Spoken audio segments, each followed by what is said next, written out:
오건 오가입니다. 오건 오가.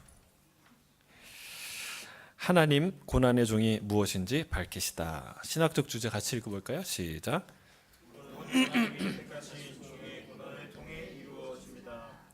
네, 이사야에 관한 이야기를 우리가 듣고 있는데, 지난주, 이번주, 다음주 이제 3주간에 걸쳐서 이사야를 우리가 관통하게 되는데, 지난주에 무슨 이야기를 우리가 나눴습니까? 예? 하나님의 자기 계시, 하나님의 놀라운 영광 앞에서 어떤 일이 일어났는가. 이사야의 정말 죽음을 각오한 그 어떤 고난을 뚫고 가는 그 메시지와 사명, 그 은혜는 어디에서 시작되었는가? 하나님의 영광을 경험하는, 하나님의 임재를 경험하는, 하나님의 거룩하심에 눈뜨는 그 만남에서 시작되었다는 거예요. 여러분, 그게 예배고, 그게 예언이고, 그게 사명이고, 그게 사역의 길인 줄로 믿습니다. 여러분, 우리가 하나님의 영광을 경험하는 것, 그걸 바라보는 것 이상으로 여러분 우리를 정말 과감하고 혁신적이고, 그리고 우리를 강하게 하고, 그리고 우리를 정말 은혜와 감사로 충만하게 하는 것은 없다는 거예요. 하나님을 바라봐야 돼요. 살아계신 하나님, 영광의 하나님을 만나야 나의 연약함을 알고 또 하나님의 부유하심을 깨닫고, 여러분, 그래야 그 길을 갈 수 있다는 거예요. 그게 그 역사의 아주 중요한 그 동인이 되죠. 또 하나, 오늘은 이사야는 이스라엘의 죄악을 꾸짖고 또 이스라엘의 구원을 선포하는 그런 예언자였는데, 이스라엘의 구원의 핵심이 무엇이냐? 여러분, 하나님이 이스라엘과 또 이스라엘을 통한, 그리고 이 인류의 구원의 핵심은 누구입니까? 예수 그리스도, 하나님의 종. 이 종에 대한 이 예언들인데, 가장 그 예수 그리스도를 명확하게 그림을 그려주는 묘사하는 예언이 바로 이사야 53장이에요. 고난받는 메시아. 여러분, 이 이사야가 우리가 이제 신학적인 배경을 다 가지고 설교도 듣고 예수님의 인생도 알고 복음도 알고 성경을 읽으니까 아하, 그렇구나, 이게 받아들일 만한데, 이사야는 사실은 그 시대의 메시지로서는 받아들이기 힘든 충격적인 이야기들이 너무 많아요. 첫 번째로 뭐가 있습니까? 유일신 사상이 있어요. 우상에 대해서, 우상은 아무것도 아니다. 우상 숭배는 정말 어리석은 짓이다. 그리고 만군의 여호와 하나님은 세상의 모든 것들을 그 물통에 있는 한 방울의 물보다도 작게 여기신다. 이런 위대한 하나님의 놀라운 창조주 하나님에 대한 이 선포는요, 그 시대의 시대적 조류와 시대적인 사상, 이 배경으로는 여러분 생각해낼 수가 없는 그런 놀라운 신학적인 선언이에요. 어떻게 가능했을까요? 우리가 지난주에 본 대로 하나님을 눈으로 배웠기 때문에 가능한 거예요. 또 놀라운 사상이 바로 오늘 나눌 이 이야기인데요, 모든 사람들이 예상하고 기대하는 메시아는 강한 메시아, 능력이 있는 메시아, 멋있는 메시아, 사람들의 마음을 이끄는 메시아. 누구처럼?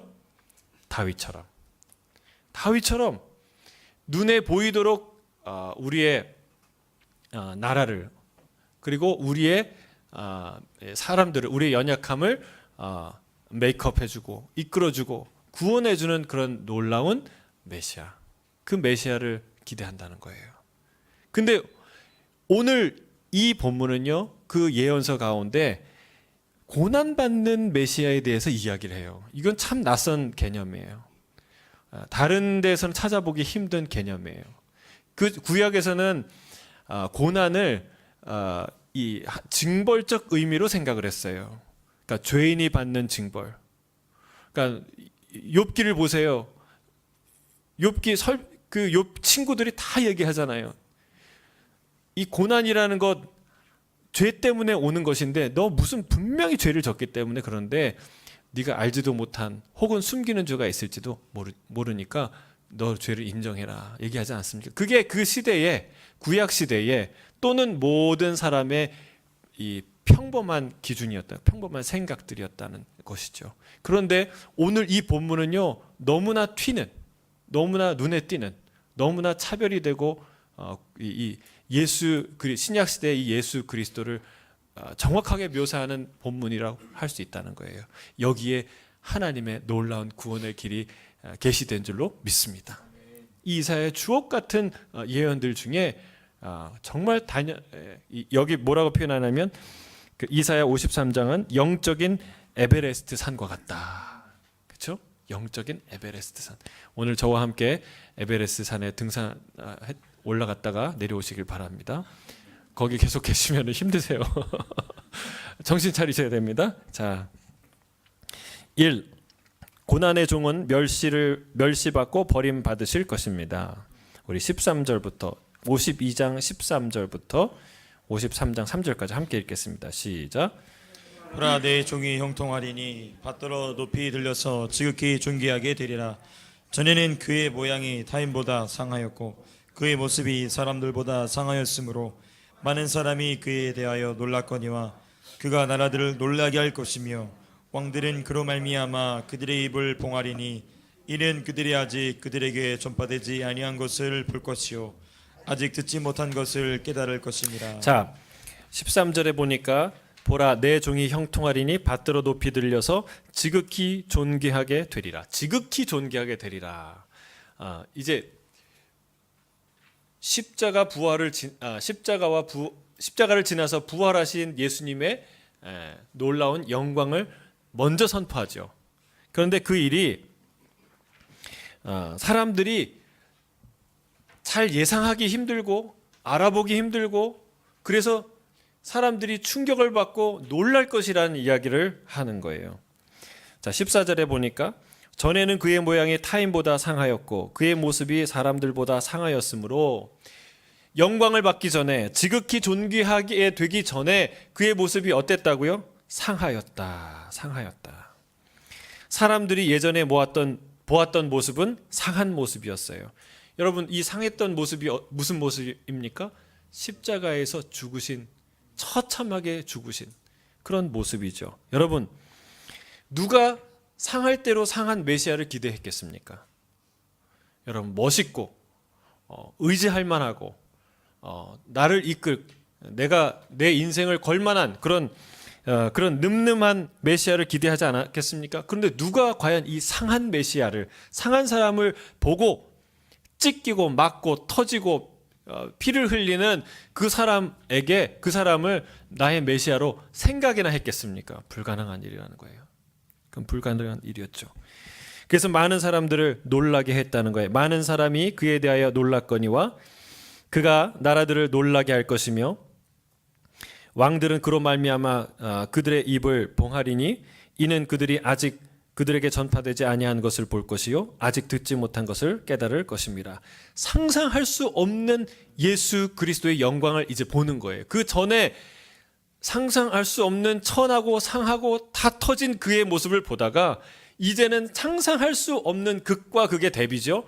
놀랍도록 존귀하게 되신 예수님의 모습을 본 거예요. 여러분, 이거는요, 우리가 이렇게 다 아는 것처럼 앉아 있지만요, 사실은 우리가 아직도 알아가고 있고 사실은 이 영광을 알아가는데 제대로 입문하지도 못한 수준이라는 것을 우리가 알아야 돼요. 제자들도 이걸 몰랐어요. 여러분, 3년 동안 예수님의 특별 제자 훈련을 받았던, 아침 저녁으로 하루 종일 같이 먹고 같이 웃고 같이 얘기하고 그 놀라운 경험들을 다 누렸던 제자들도 예수님이 이렇게 위대하고 놀라운 분인지 몰랐어요. 어떻게 알 수 있을까요? 여러분, 이 사람들이 예수님이 부활을 한 뒤에, 부활하신 예수님을 만난 뒤에 그들의 태도를 보면 알아요. 예수님이 부활을 했는데도 망연자실하고 앉아 있어요. 베드로와 제자들이 뭐 하러 가자고 그랬어요? 전도하러 가자고 그랬습니까? 죽으러 가자고 그랬습니까? 선교하러 가자고 그랬습니까? 아니에요. 고기 잡으러 가자 그랬어요. 왜 그랬을까요? 몰랐던 거예요. 그리고 깨달은 거예요. 이 놀라운 예수님을 몰랐고요. 자신의 연약함, 예수님을 몰랐다는 사실을 몰랐던 거예요. 이 놀라운 하나님의 아들, 이 죽음의 권세를 깨뜨리고 일어나신 이 예수님이 과연 내가 만났던 예수님, 3년 동안 함께했던 그 예수님이었나? 그걸 받아들이기가 쉽지 않은 거예요. 그 예수님을 어떻게 이 예수님을 내가 몰랐지? 이 어떻게 예수님이 이렇게 대단하지? 와, 나는 이 예수님의 제자가 되기는 부족해. 나는 그 무엇도 감당할 수 없어. 여러분, 그들에게 그런 좌절과 절망이 있었던 거예요. 3번이나 예수님이 십자가와 부활에 대해서 얘기했는데 그걸 못 깨닫는 거죠.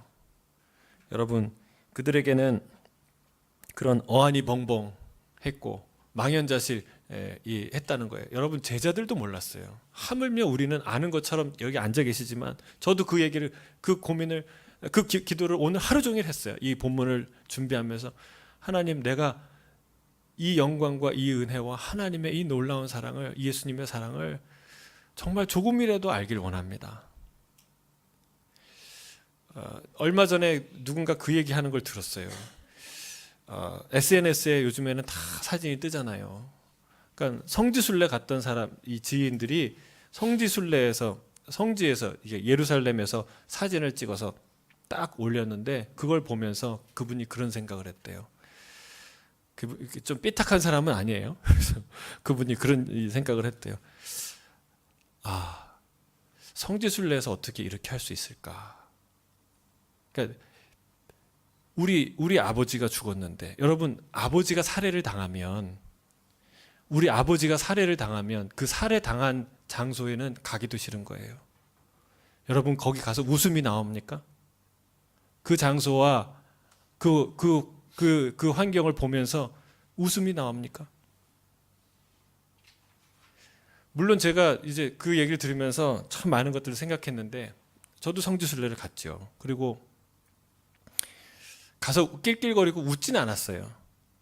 그렇지는 않았지만, 아, 여기가 예루살렘이구나, 좋다. 아, 내가 예루살렘을 경험했구나, 예수님이 여길 거니셨구나 생각을 했지만, 나를 위해 살해를 당하신, 나를 위해 죽으신 그 놀라운 예수님의 그 사랑과 영광, 그 놀라운 은혜를 내가 거기서 뭐 통곡을 하며 울지 않았어요. 그래서 내가 그 얘기를 들으면서, 야, 나는 그때 목사였는데 지금도 목사였고, 나는 영적으로 어린애구나. 영적으로 어린애구나. 그 우리 아버지의, 우리 예수님의 사랑을 그렇게도 알지 못하는구나. 그런 생각을 했어요.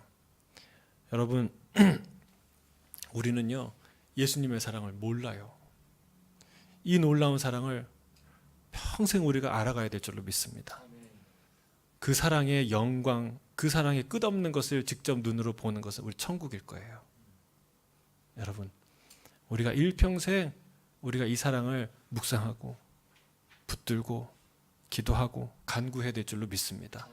아무도 예상할 수 없었던, 아무도 상상할 수 없었고, 아무도 들어보지 못했던 그 일이 우리를 위해서 일어났다는 거예요. 그게 바로 십자가예요. 그게 구속의 사랑이에요. 자, 질문이 있어요. 빌립보 2장 5절에서 11절의 바울의 말과 이사야 52장 13절에서 15절을 비교해 보십시오. 공통점과 차이점은 무엇입니까? 예습을 해오신 분 한번 손 들어보세요. 아, 예, 많으신데, 예, 손을 안 드시고 계시는데. 예, 대표로 우리 목사님께서 읽어주시겠습니다. 예, 빌립보서 2장 5절에서 11절. 너희 안에 이 마음을 품으라. 곧 그리스도 예수의 마음이니 그는 근본 하나님의 본체시나 하나님과 동등됨을 취할 것으로 여기지 아니하시고 오히려 자기를 비워 종의 형체를 가지사 사람들과 같이 되셨고 사람의 모양으로 나타나사 자기를 낮추시고 죽기까지 복종하셨으니 곧 십자가에 죽으심이라. 이러므로 하나님이 그를 지극히 높여 모든 이름 위에 뛰어난 이름을 주사 하늘에 있는 자들과 땅에 있는 자들과 땅 아래에 있는 자들로 모든 무릎을 예수의 이름에 꿇게 하시고 모든 입으로 예수 그리스도를 주라 시인하여 하나님 아버지께 영광을 돌리게 하셨느니라. 아멘. 이 책에 참고서가 있는데요. 제가 그걸 구입해서 보는데 거기에는 특징이 하나인데 이 질문에 답이 없다는 거예요. 그래서 왜 참고서 왜 만들었나 생각이 들어요. 우리는 그 전과는 다 답이 있잖아요. 예? 그런 참고서에 익숙하다가 야, 이런 참고서를 왜 만들었나 그런 생각이 들기도 하는데 아무튼 제가 이 본문을 쭉 보는데 중요한 질문이에요. 우리가 이 높이 지극히 존귀하게 되리라 이 말씀이 아마 여기서 여기서 저자가 쓴 대로 빌립보서 2장 5절에서 11절을 아마 사도 바울이 염두에 두고 기록했을 것이다. 그럴 것 같아요. 근데 이 두 본문이 일치하는 부분이 뭘까요? 일치하는 본문은 이 내용들은 보면은요, 종의 형체를 가졌다. 그렇죠? 종이라고 표현했고 사람들과 같이 되셨다. 또 뭐가 있을까요? 그렇죠. 사람의 모양으로 나타나서 자기를 낮추셨다. 죽기까지 복종하셨다. 그리고 십자가 그런 의미겠죠. 또 지극히 높여 모든 이름 위에 뛰어난 이름을 주셨다. 뭐 이런 거겠죠. 그 다음에 하늘에 있는 자들이나 땅에 있는 자들이나 땅 아래에 있는 자들로 모든 무릎을 꿇게 하셨다. 요거는 해당되기도 하고 해당 안 되기도 하고. 예. 땅에 있는 자들은 생각을 했겠지만 여러분 이제 빌립보서에서 분명하게 명기하는 것, 분명하게 쓰는 건 뭐예요? 하늘에 있는 자들도 천사나 또 하늘에 있는 그 어떤 하나님의 피조물도 다 포함하는 거예요. 또 땅 아래에 있는 땅 아래에 누구예요? 잠자고 있는 또는 심지어는 사탄과 그 어떤 것들도 다 하나님이 예수 그리스도께서 다스리시는 놀라운 분이다. 그 모든 이름 위에 뛰어난 모든 사람들이 무릎 꿇는 그런 분이 바로 예수 그리스도다라는 것이죠. 그는 하나님의 본체셨다. 이런 것들은 새로운 기록이라고 할 수 있겠죠. 자, 그 뒷부분을 같이 좀 읽어주시겠습니까? 성경을 읽는 오늘날 독자들은 이사야 53장이 궁극적으로 예수 그리스도를 가리키고 있음을 압니다. 그러나 옛날 독자들은 이 신비스러운 종을 하나님이 택하신 백성, 즉 이스라엘과 동일시했을 것입니다. 그러나 그들도 결국에는 이 특별한 예언이 이스라엘만을 의미하는 것이 아님을 깨닫게 되었을 것입니다. 왜냐하면 이사야는 하나님의 백성을 대신해 죽을 누군가를 종으로 묘사하고 있기 때문입니다. 자, 언젠가 한번 어떤 성도님이 질문하셨는데 이 구약의 예언이 그러니까 이중적인 구조와 의미를 가질 수 있다는 거예요. 여기 얘기한 것처럼 이스라엘을 의미할 수도 있고 그 당대의 어떤 특정한 인물을 또 지칭할 수도 있고 또 중의적으로 궁극적으로 하나님이 보내실 하나님의 메시아 그리스도 어떤 예수님을 예언하는 것일 수도 있다는 거예요. 근데 여기 보면 이 본문은 그런 여러 가지 해석이 가능할 수 있는 일말의 의미 가능성들이 있지만 그러나 예수 그리스도를 꼬집어서 얘기하는 것심이 분명한 이유들이 있다는 거예요. 그거는 뭐냐면 하나님의 백성을 대신해 죽을 누군가를 종으로 묘사하고 있다. 그러니까 이 뒤에 보면요 어떤 본문이 나옵니까? 그는 실로 우리의 질고를 지고 우리의 슬픔을 당하였거늘 그가 찔림은 우리의 허물이요 우리의 죄악 때문이라 여호와께서 우리 모두의 죄악을 그에게 담당시키셨도다.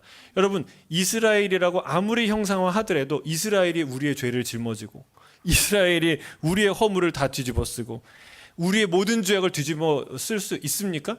불가능한 일이죠. 이거는 하나님이 보내주실 메시아 그리스도를 지칭하는 말이라는 것을 우리가 알 수 있다라는 거예요. 자, 1절부터 3절까지 같이 한번 읽도록 하겠습니다. 시작. 우리가 전한 것을 누가 믿었느냐? 여호와의 팔이 누구에게 나타났느냐? 그는 주 앞에서 자라나기를 연한 순 같고 마른 땅에서 나온 뿌리 같아서 고운 모양도 없고 풍채도 없은즉 우리가 보기에 흠모할 만한 아무 것이 없도다. 그는 멸시를 받아 사람들에게 버림을 받았으며 간고를 많이 겪었으며 질고를 아는 자라. 마치 사람들이 그에게서 얼굴을 가리는 것 같이 멸시를 당하였고 우리도 그를 귀히 여기지 아니하였도다. 자, 1절에 우리가 전한 것을 누가 믿었느냐? 우리의 팔이 누구에게 나타났느냐? 여러분 무슨 말이에요? 아무도 믿지 않았고 믿기지 않았고 믿을 수 없었던 일이다라고 하는 거예요. 그래서 이 이야기를 마치 원래부터 알았던 것처럼 말하는 것은 큰 교만이라는 거예요. 여러분 우리가 마치 이 이야기를 원래부터 알았다는 것. 나 그거 다 알아. 여러분 이런 태도는 이 사랑과 이 은혜 앞에 너무나 무례한 태도다라는 거예요. 여러분 이 말은요 하나님이 새 일을 행하셨어요. 새 일. 예. 그 전에 존재하지 않았던, 아무도 계획할 수 없고 아무도 기대할 수 없고 아무도 이루어낼 수 없는 새 일. 그거는 심지어 여러분 뭐 새롭게 되기를 원한다.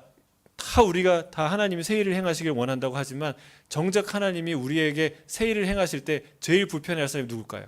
나예요, 나. 하나님이 여러분 이스라엘에게 구원을 주실 때 제일 불편했던 사람들이 누구예요? 이스라엘이에요. 애굽으로 돌아가자 하지 않았어요. 광야에 이게 뭐냐? 투덜거리지 않았어요.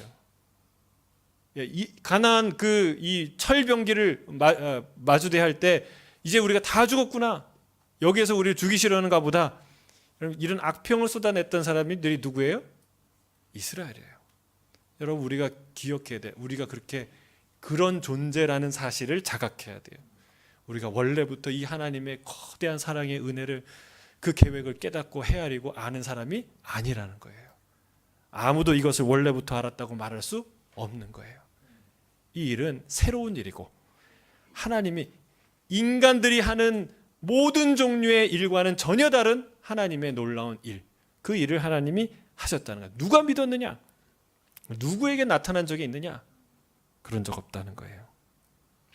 그는 주 앞에서 자라나기를 연한 순 같고 마른 땅에서 나온 뿌리 같아서 고운 모양도 없고 풍채도 없은즉 우리가 보기에 흠모할 만한 아름다운 것이 없다다. 여러분 볼품 없는 외모를 얘기하잖아요. 여러분 목사가 볼품 없이 이렇게 강단에 서고 참 볼품이 없다. 그러면 여러분 존경하시겠습니까? 존경할 수 있는 그런 교회가 되길 주님 축복합니다. 여러분 우리는요 다 안 보는 것 같아도 외모 보고 그렇잖아요. 저도 그랬죠. 저도 결혼할 때 외모를 봤냐고 사람들이 외모를 보죠. 우리 인간이 연약하니까 다 그렇죠.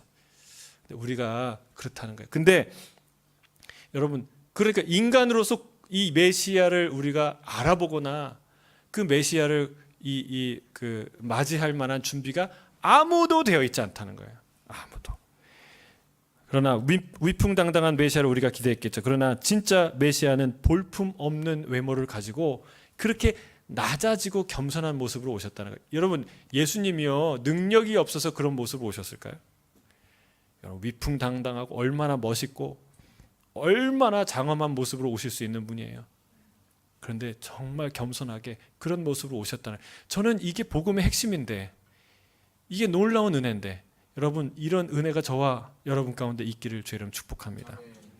진짜 겸손, 진짜 능력은 낮아지는 것이고 주님과 함께 그 길을 가는 것이고 여러분 작은 것 하나를 소중하게 여기는 게 그게 진짜 위대한 영성이라는 거예요. 자 3절에 보면 그는 멸시를 받아 사람들에게 버림받았으며 간고를 많이 겪었으며 질고를 아는 자라. 여러분 제가 멸시, 버림, 간고, 질고 여러분 이 단어들과 관계가 없는 인생이 되길 주님 축복합니다. 그런데 여러분 이 네 가지를 다 겪으셨어요. 특별히 이 질고라는 말이 무슨 말인지 아세요? 질고. 제가 질고라는 말은 참 많이 쓰는 단어인데 이게 뭘까? 이게 찾아봤어요. 그 국어 사전을 뭐라고 나와 있냐면 아시는 분 계세요? 병에 걸려서 겪는 고통, 예, 괴로움, 병에 걸려 겪는 괴로움, 이걸 질고라고 그래요. 여러분, 예수님은 질고와 상관이 없으신 분이잖아요. 전혀 상관이 없는 분이에요.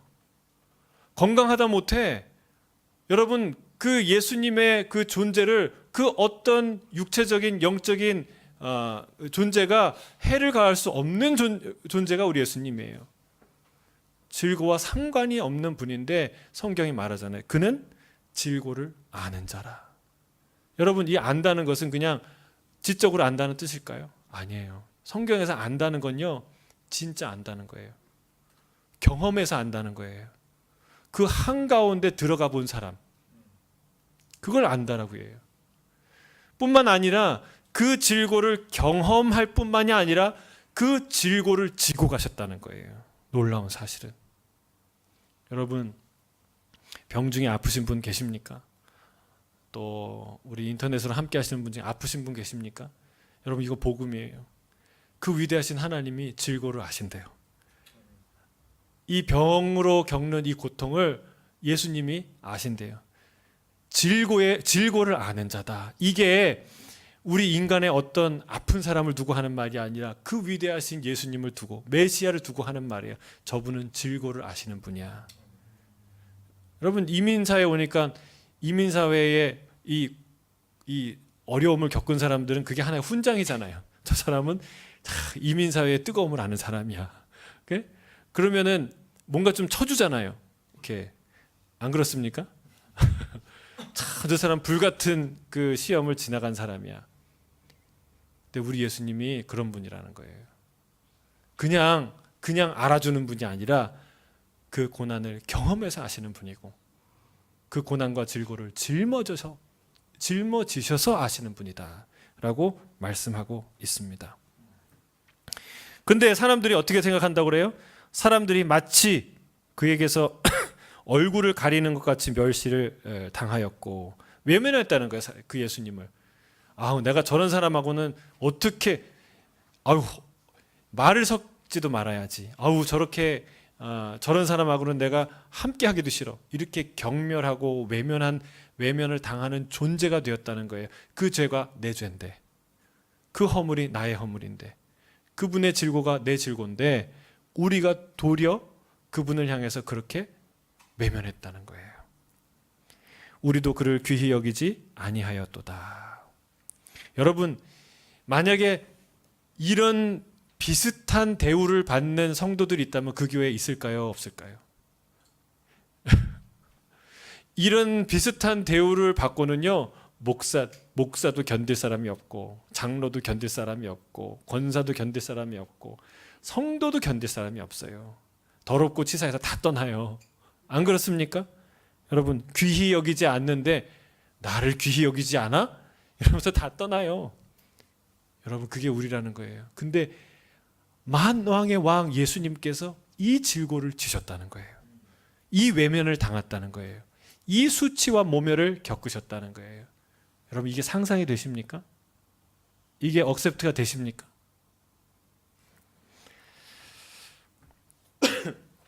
그게 우리 예수님의 모습이에요. 우리 지훈 형제님 이어서 읽어주시면 감사하겠습니다.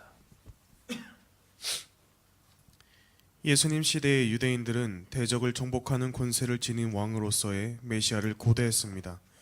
그러나 이사야는 사람들의 눈을 사로잡을 고운 모양도 없고 풍채도 없은즉 멸시를 받아 사람들에게 버림받는 종에 관해 예언했습니다. 유대인들은 메시아에 관한 주님의 약속과 예언에도 불구하고 자신들의 메시아를 거부했습니다. 이방인들은 그에 관해 알지 못함으로 감명받지 못해 그분을 받아들이지 않았습니다. 당시 예수님을 메시아로 믿는 사람은 거의 없었습니다. 오늘날 예수님을 진심으로 믿는 자들이 거의 없는 것처럼 말입니다. 하지만 이것은 분명합니다. 그리스도의 정체가 밝혀지면 유대인이든 이방인이든 할 것 없이 모두 큰 충격을 받을 것입니다. 많은 사람이 기대했던 구원자의 모습이 아니기 때문입니다. 솔직히 말해서 오늘날 많은 사람이 원하는 메시아의 모습도 아닙니다. 누군가는 그리스도의 정체가 밝혀지기 전에 예수님을 멸시했던 자들에게 심판이 내려져야 한다고 생각할지 모릅니다. 하지만 오늘날 종의 모습으로 오신 메시아를 거절하는 우리도 그들과 같은 죄인입니다. 네, 거기까지. 우리 목사님은 목사님처럼 읽으시고 지훈 형제는 우리 성우처럼 읽으시는 것 같아요. 목소리가 좋으시죠? 자, 사람들이 예수님을 거절했다는 거예요. 거부했다는 거예요. 분명히 예수님이 메시아인 것을 드러내셨고 내가 생명의 떡이다. 나를 믿는 자는 살 것이다. 나와 아버지는 하나다. 그리고 수많은 표적을 행하셨음에도 불구하고 사람들이 거절했다는 거예요. 여러분, 만약에 예수님이 그런 얘기 안 하고 십자가에 죽고 나서 부활하셔서 사실은 나 메시아인데 이렇게 얘기하면은 사람들을 속이는 거겠죠. 예. 근데 예수님이 속이러 오신 게 아니에요. 예수님은 당당히 오셔서 자기의 정체를 밝히셨고 내가 이 땅에 왜 오셨는지 주님께서 말씀하셨어요. 그런데 누가 거절한 거예요? 사람들이 그를 거절했다는 거예요. 이런 일을 안 하셨다면 하나님이 인간을 속이는 것, 일부러 속이는 것처럼 그렇게 되겠지만 그러나 그런 것이 아니라는 거예요. 사람들은 그의 놀라운 기적을 보고도 표적을 보고도 위대한 메시지를 보고도 메시지의 일관성과 그의 삶의 일치를 보고도 그 놀라운 사랑과 은혜를 보고도 그 권위와 위엄을 보고도 거절했다는 사실이에요. 예. 왜 그렇습니까? 그들이 기대했던 모습이 아니었기 때문에. 또한 메시아인 게 분명해도 메시아로 인정할 수 없기 때문에 시기와 질투와 분노로 그를 대적했다는 사실입니다.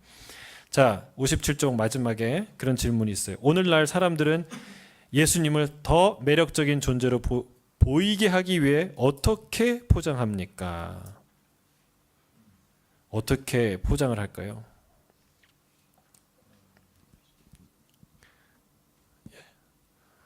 어떻게 포장할까요? 네. 멋지게 포장하겠죠. 멋지게 보장할 것 같습니다.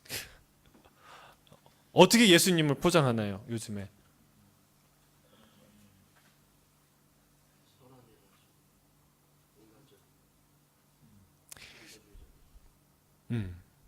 그렇죠. 그러니까 예수님의 선한 부분 그리고 전능한 부분, 하나님의 예수님의 밝은 부분을 강조하잖아요. 우리의 기도를 들으시고 우리의 친구가 되시고 그리고 정말 능력이 많으시고 막 기적을 행하시고 이런 부분들을 중점적으로 강조를 하지요. 그런 부분이 없는 게 아니죠. 예. 그런데 중요한 건 영성은 균형이라고 말했잖아요. 그렇죠? 예수님의 존재는 신비예요. 한 가지를 얘기한다고 그분의 전부를 얘기할 수는 없어요. 그분의 신성은 맞는 얘기지만 그분의 신성만 얘기해서는 그분의 본래의 모습이 가려지는 거예요. 여러분, 이 예수님, 고난받는 종으로서의 예수님의 모습이 분명하게 그려져야 돼요.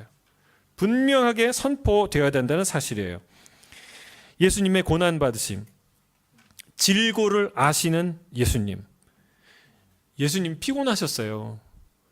예수님이 고나셔서 주무셨다고 나오잖아요. 그 배에서. 여러분, 갈릴리가 바다라고 얘기하지만 진짜 바다가 아니라 호수거든요. 뭐 건너가봤자 뭐 몇 분이 걸리겠어요. 물론 보트로 가는 게 아니기 때문에 뭐 한참 걸리긴 했겠지만 거기서 고나셔서 주무시고 또 배고프시고 또 목마르시고 음식을 드시고 이런 인간으로 주님이 오셨다는 거예요. 그래서 여러분, 예수님이 인간으로 오셨다는 사실을 분명하게 기억해야 될 줄로 믿습니다. 그분은요, 우리의 죄와 우리의 고난과 우리의 연약함과 상관이 없으신 분이지만, 그러나 여러분, 우리의 연약함, 우리의 허물, 우리의 질고, 우리의 죄악, 우리의 슬픔을 짊어지신 분이에요. 그러나 죄가 없으신 분이죠. 주님께서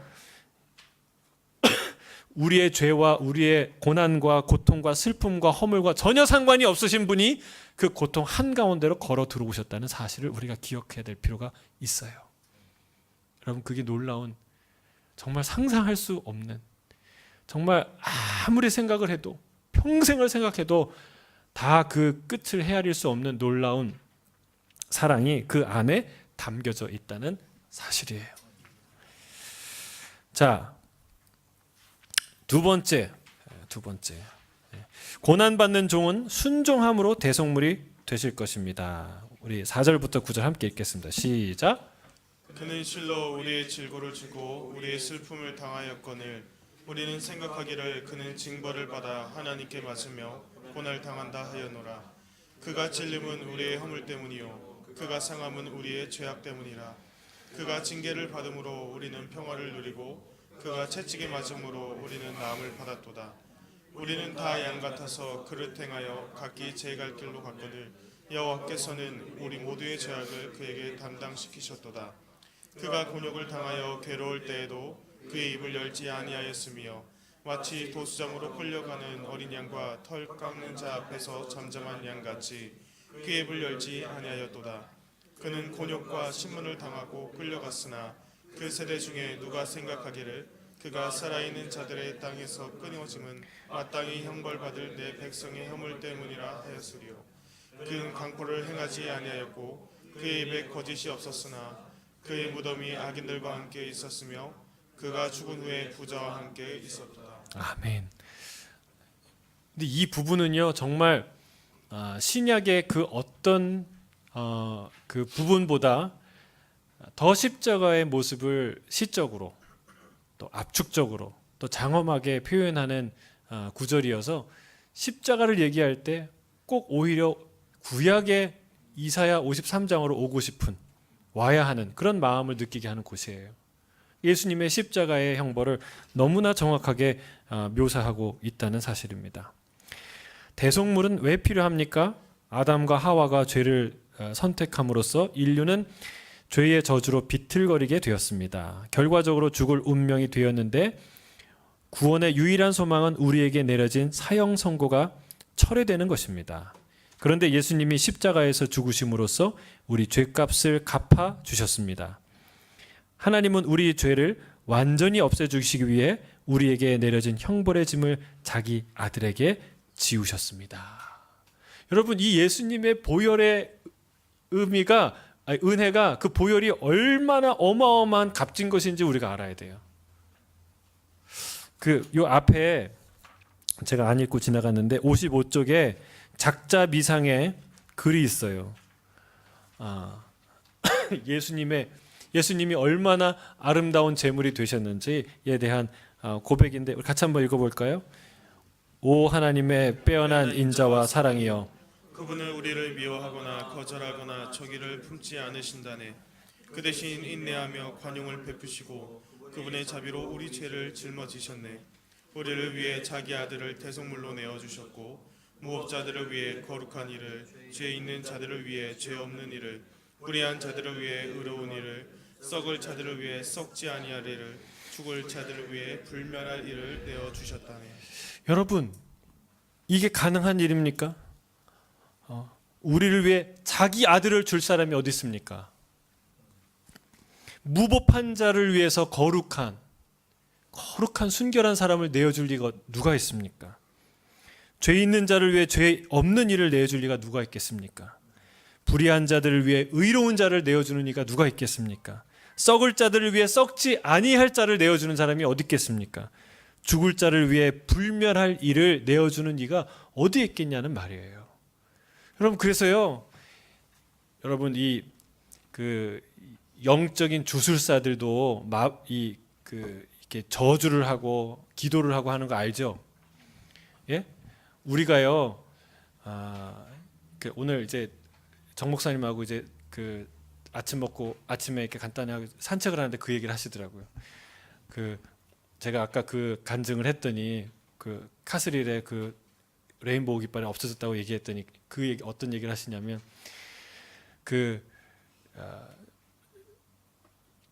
마녀들, 그러니까 귀신을 섬기는 마녀들도 실제로 이렇게 영국의 누구죠? 성 패트릭이 사실은 그 영국 땅에서 마녀를 추방하고 제거했던 사람인데 거기에서 마녀들이 이 데몬스트레이션을 했대요. 우리는 여기 아직 살아 있다. 그리고 그 사람들이 퍼포먼스를 하는데 그 중에 깜짝 놀란 게 호주의 마녀들이 이렇게 많대요. 예. 그리고 그 사람들이 온갖 피해 제사를 드리고 이 주문을 외우고 그들도 기도하는데 무슨 기도를 해요? 우리랑 정반대 기도하는 거예요. LGBT가 허용되게 잘 되게 해달라고 기도한다는 거예요. 여러분, 근데 그 기도를 전혀 두려워할 필요가 없어요. 기도 안 하는 사람은 두려워할 필요가 있어요. 근데 여러분, 제가 그 얘기를 딱 듣는 순간에 여러분, 그 사람들이 그 자기네 신 앞에 드리는 그 어떤 희생과 피도, 그 어떤 제물도요, 예수 그리스도의 피랑 비교할 수 없는 줄로 믿습니다. 여러분, 이 놀라운 세상에 이 위대한 피로 드린 제사는 없어요. 그 어떤 마법도, 그 어떤 저주도 결코 우리에게 올가미를 씌울 수 없어요. 그게 발람의 교훈이에요. 발락의 교훈이에요. 여러분, 그 어떤 저주도 야곱을 저주할 수 없잖아요. 그렇죠? 오히려 그 저주가 찬양이 되잖아요. 저는 이 세상의 온갖 마녀와 술사들과 거짓 우상 숭배자들의 저주는 하나님을 향한, 주의 백성을 향한, 교회를 향한 찬양이 될 줄로 믿습니다. 그걸 가능하게 한 게 뭐냐? 이 예수 그리스도의 피라는 거예요. 상상할 수 없이 고귀한 가치를 가진 그분의 생명이 우리를 살렸어요. 여러분, 만약에 살인죄를 지고 교수형을 당할 한 사람을 보석금을 내어주고 그 사람을 살린다면 그 보석금이 얼마나 되겠습니까? 예? 어마어마하겠죠. 그런데 그 보석금이 한 사람이 아니라, 한 나라가 아니라, 한 시대가 아니라, 전 세계가 아니라 전 인류 전 역사의 사람을 살리고도 남을 값이라면 그 값이, 그 생명의 값이 얼마나 크겠냐는 거예요. 상상할 수 없는 그런 가치를 여러분 십자가에서 우리를 위해 쏟으셨다는 사실이에요. 그게 대속제물이신 그리스도에 대한 이야기예요. 우리 같이 한번 읽어볼까요? 핵심 교리. 대속제물이신 그리스도. 시작. 속죄의 중심은 십자가의 죽으심으로써 친히 죄인들을 대신하여 예수 그리스도이십니다. 이 진리는 무죄한 희생을 통해 죄의 덮음과 죄책감을 제거받아야 하는 인간의 필요성이라는 구약의 희생 배경으로 합니다. 하나님의 뜻을 완전하게 계시하고 행하신 예수님은 인간의 본성을 입으셨고 그 본성의 요구와 필요들을 짊어짐으로써 자신을 인류와 완전히 동일시하셨지만 죄는 없으셨습니다. 예수님은 순종을 통해 하나님의 율법을 존중하셨으며 십자가의 죽으심을 통해서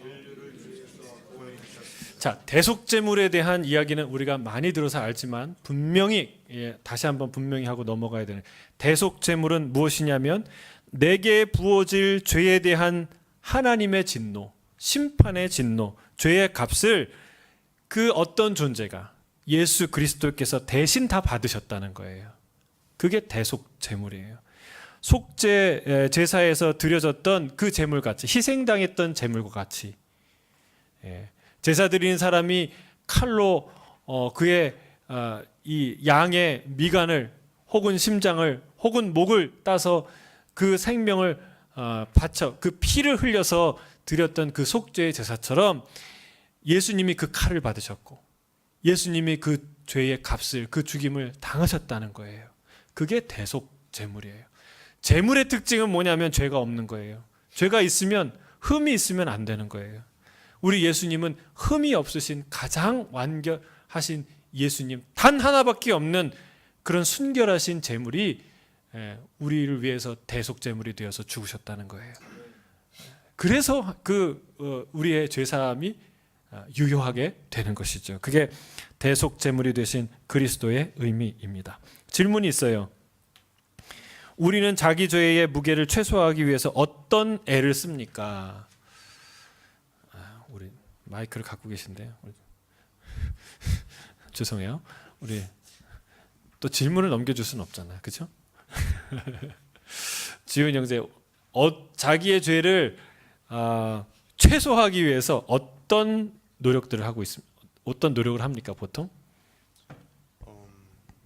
일단 기도하고 말씀 보려는 거는 기본이 되는 것 같습니다. 아무래도 기도하지 않고 말씀 보지 않으면은 죄책감이라는 게 좀 더 옅어져서 그래서 내가 죄를 많이 지고 있다는 표시는 약간 좀 신앙에서 멀어진 것과 비슷한 느낌입니다.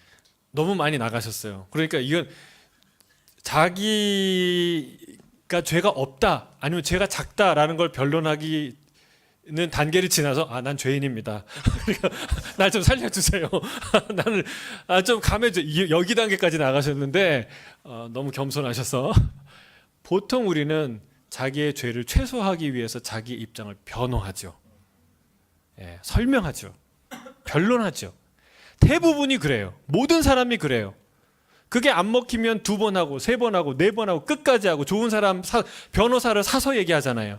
그게 우리의 모습이에요. 근데 이 예수님의 모습은 어떤 모습이셨습니까?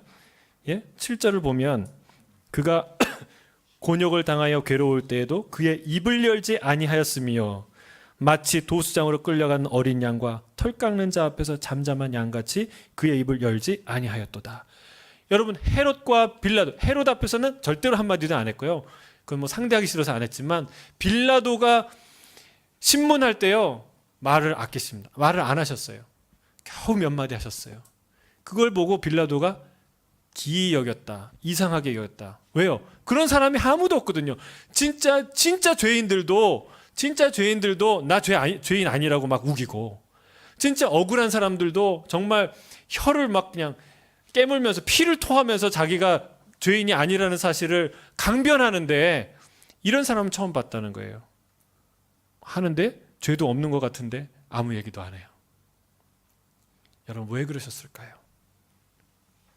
여러분, 우리 주님은 자기의 의로움을 드러내는 게 목적이 아니라 우리의 죄를 지고 십자가의 화목제물로, 대속제물로 죽는 게 목적이셨기 때문에 그렇죠. 오해를 받으셨으나, 저주를 받으셨으나, 외면을 받으셨으나 그걸 풀지 않고 그 길을 묵묵히 걸어가시는 거예요. 그게 우리 예수님의 모습이었다는 사실입니다. 자, 넘어가서 다음 두 구절은 예수님의 대속사역이 우리에게 끼친 엄청난 영향력이 무엇인지 알려줍니다. 첫째는 그가 징계를 받음으로 우리는 화평을 누리고, 뭐가 이루어졌다는 거예요? 하나님과의 화평. 이 회복을 뭐라고 얘기해? 다른 말로 화목. 하나님과 화목하게 되었다. 여러분, 하나님과 화목해지길 주님 축복합니다. 화목이라는 단어가 너무 좋아요. 비청산하는 정도가 아니라 화목해지는 거예요. 여러분, 화목한 가정과 화목하지 않은 가정, 그냥 마지못해 사는 가정은 달라요. 그렇죠? 여러분, 주님과 화목을 누리시길 주님 축복합니다. 화목의 길이 열렸고 화목의 은혜가 하나님께서 이 예수님을 통해서 우리에게 주어졌다는 사실입니다. 두 번째, 이사야는 그가 채찍에 맞음으로 우리는 나음을 받으셨도다라고 말합니다. 나음이란 일반적으로 신체적 회복을 의미하지만 여기서는 그리스도 대속으로 가능한 영적 회복과 건강을 나타내기 위해 쓰였습니다. 여러분, 우리가 예수님이 이 질고를 아시는 분인데 특별히 병을 지고 가시는 모든 분들 이 말씀을 꼭 기억하시길 바랍니다. 주님이 질고를 아신대요. 그리고 그 질고를 짊어지셨대요. 여러분, 주님이 우리를 회복시키시고 이 질병으로부터 진정한 자유와 회복을 주시는 줄로 믿습니다. 영적인, 육체적인 모든 회복을 주님이 우리에게 주신다 말씀하시는 거예요. 자, 질문. 우리는 어떤 면에서 길 잃은 양과 같습니까? 우리 예습을 안 한 것이 확실시 되는 우리 허기웅 집사님께서 왜냐하면 교재를 제가 카피해드렸거든요. 자, 어떤 면에서 길 잃은 양과 같습니까? 우리는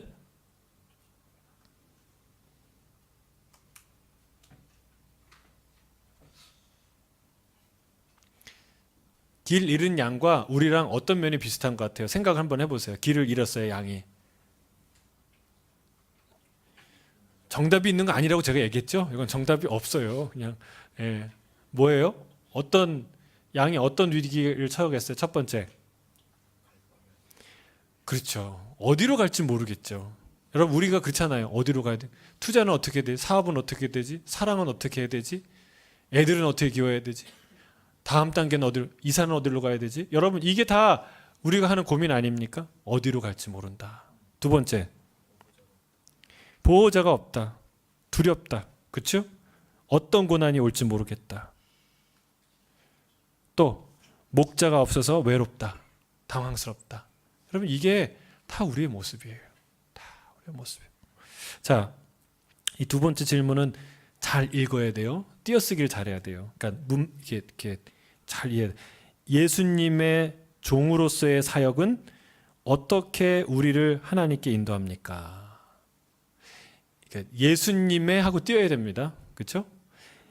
예수님의 종으로서의 사역이 아니, 우리가 예수님의 종이 되는 게 아니라 예수님이 하나님의 종으로서 하신 그 사역은 어떻게 우리에게 하나님께 인도합니까? 그 사실이 어떻게 우리를 하나님으로 인도하냐는 거예요. 자, 주님이 종처럼 낮아지셔서 십자가를 지신 그 은혜가 어떻게 우리를 하나님께 인도합니까? 첫째는 하나님과 우리 사이에 있는 죄의 장벽, 이 허물의 장벽을 헐어주시죠. 그리고 하나님 아버지의 사랑을 깨닫게 하시죠. 그 종처럼 낮아지신 그 겸손과 그 은혜를 통해서 알게 되죠. 여러분 이거는요 아주 중요해요. 부어진 희생의 정도만큼 사랑의 메시지가 전달되는 법이에요.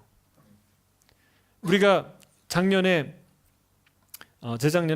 그 부의국에 가서 또 영상으로 녹화를 되니까 부의국에서 목회자 세미나를 했는데 한 번도 그 이 도시 구경을 못했던 그 목사님 사모님들이 오셔서 호텔에서 묵으시면서 세미나를 듣는데 너무 좋은 강의를 듣고 또 시간마다 간식을 또 맛있는 음식을 먹고 또 가족 사진도 찍어주고 자기가 한 1년, 2년, 몇 년에 해야 될 일을 그냥 2박 3일에 다 경험하면서 그분들이 무슨 생각의 변화가 있었냐면 남편에 대한 존경심이 회복됐어요. 거기는 그 사례받는 시스템이 아니거든요. 그러니까 가정일도 해야 되고 농사일도 해야 되고 주말에 또 교회 일도 해야 되는 그런 목회자인데 얼마나 힘들겠어요. 가정일이 제대로 되겠습니까? 목회는 또 제대로 되겠습니까? 해야 되는 그런 어려운 가운데 있는데 또 아내는 아내대로 불만이 있고 사모님은 사모님대로 그러니까 얼마나 저렇게 무책임한 사람, 무능력한 사람 이 문제들이 얼마나 많겠어요. 물론 잘하신 목사님이 존경스러운 목사님이 많이 있지만 근데 그런 분들이 사모님이 눈이 바뀐 거예요. 우리 남편이 어떻게 이렇게 존귀한 사람이길래 호주에서 이런 사람들이 와서 이렇게 귀한 호텔에 우리를 초청하고 이렇게 귀한 음식을 먹이고 이렇게 좋은 대접을 하는가. 사모님들이 회복이 되는 거예요. 여러분 우리가 치른 값이 얼마큼 우리가 존귀한지를 깨닫게 하는 그런 모티브가 된다는 사실이에요. 예수님의 십자가를 통해서만이 그 십자가의 놀라운 희생과 사랑을 통해서 우리는 하나님이 우리를 얼마나 사랑하시는지 알게 되는 거예요. 지난주에 이사야 6장에서 하나님의 그 어마무시한 놀라운 강력한 하나님의 영광과 임재 앞에서 우리가 벌벌 떨었다면 이 놀라운 순한 양과 같은 그 희생과 십자가의 이 사랑 앞에서 우리는 하나님의 위대하고 따뜻한 사랑에 눈뜨게 되는 거예요. 아버지의 사랑을 깨닫게 되죠. 막힌 담이 헐어지는 것이죠. 자, 세 번째는 우리 제목 읽도록 하겠습니다. 고난의 종은 높임을 받고 승리하실 것입니다. 우리 10절부터 12절 함께 읽겠습니다. 시작. 여호와께서 그에게 상함을 받게 하시기를 원하시사 질고를 당하게 하셨은지 그의 영혼을 속건 제물로 드리기에 이르면 그가 씨를 보게 되며 그의 날은 길 것이요 또 그의 손으로 여호와께서 기뻐하시는 뜻을 성취하리로다. 그가 자기 영혼에 수고한 것을 보고 만족하게 여길 것이라. 나의 의로운 종이 자기 지식으로 많은 사람을 의롭게 하며 또 그들의 죄악을 친히 담당하리로다. 그러므로 내가 그에게 존귀한 자와 함께 몫을 받게 하며 강한 자와 함께 탈취한 것을 나뉘게 하리니 이는 그가 자기 영혼을 버려 사망에 이르게 하며 범죄자 중 하나로 헤아림을 받았습니다. 그러나 그가 많은 사람의 죄를 담당하며 범죄자를 위하여 자, 이 메시지는 짧습니다. 하나님이 그 고난의 종으로 죽으셨던 그 위대하신 겸손하신 왕 예수님을 높이 존귀하게 살리셨다는 거예요. 할렐루야. 여기 10절에 보면 그가 씨를 보게 되며 그의 날은 길 것이요 또 그의 손으로 여호와께서 기뻐하시는 뜻을 성취하리로다 말씀하세요. 첫 번째 그가 씨를 보게 된다는 것은 뭐예요? 씨는 후손, 자손이에요. 자신의 희생을 통해 새 생명을 얻는 그런 일들이 일어난다는 거예요. 여러분 예수님의 십자가와 부활을 통해서 무슨 일이 일어났습니까? 교회가 탄생했어요. 교회가. 여러분 내 교회를 세우리니 음부의 권세가 이기지 못하리라 주님이 선언하셨던 그 위대한 교회가 이 예수님의 십자가를 통해 탄생했다는 사실이에요. 두 번째 그의 날은 길 것이요 긴 정도가 아니라 영원한 거예요. 그렇죠? 주님의 날은 영원한 날이에요. 부활이죠. 부활. 영원한 생명을 하나님이 우리에게 주신 줄로 믿습니다. 세 번째는 그의 손으로 여호와께서 기뻐하시는 뜻을 성취하리로다. 하나님이 기뻐하시는 뜻이 무엇입니까? 사람 살리는 거예요. 하나님이 기뻐하시는 뜻 살리는 거예요. 여러분 그 뜻을 누가 이루셨습니까? 고난받는 종 예수 그리스도. 그분이 그 하나님의 위대하신 뜻을 성취하십니다. 십자가에서 성취하십니다. 이 위대하신 일을 하신 존귀하시고 영광스럽고 또 놀라우신 우리 예수님을 찬양합니다. 아멘. 우리 그 하나님께 우리 예수님께 감사와 찬양의 박수 올려드리겠습니다. 할렐루야. 아멘. 우리 시간 같이 찬양했으면 좋겠어요. 우리